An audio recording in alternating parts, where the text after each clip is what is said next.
Good evening, আমি ঝাড়গ্রামের consultant physiotherapy Shantanu Bhowmik. দেখুন, এটা সেলাই দাগ দেখা যাচ্ছে, এটা টোটাল নি জয়েন্ট রিপ্লেসমেন্ট হয়েছে এবং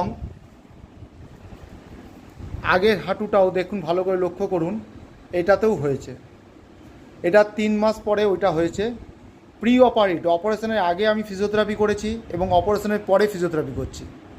তাহলে দুটো হাঁটু যাদের ব্যথা, অর্থাৎ অস্টিও আর্থ্রাইটিসের ক্ষেত্রে দেখা যায় যে অনেকে যেমন চলতে পারেন না, হাঁটতে পারেন না, সবসময় ব্যথা, সেই সমস্ত রুগীর ক্ষেত্রে আমরা বলবো গ্রেড 1-2তে আমরা ফিজিওথেরাপি করে অনেকটা ভালো থাকা যায়, কিন্তু যখনই গ্রেড 3 হয়ে যায় আমার মনে হয় অপারেশন টিকেয়ার অর্থাৎ টোটাল নি জয়েন্ট রিপ্লেসমেন্ট করে নেওয়া ভালো।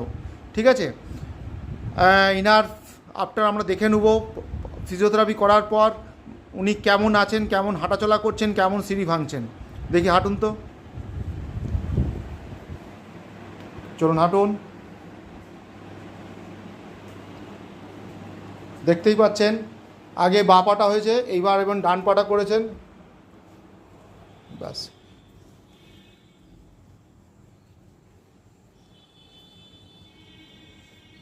আবার চলে আসুন এদিকে।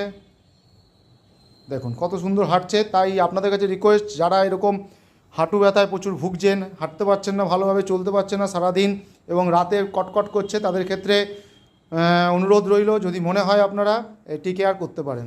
ধন্যবাদ।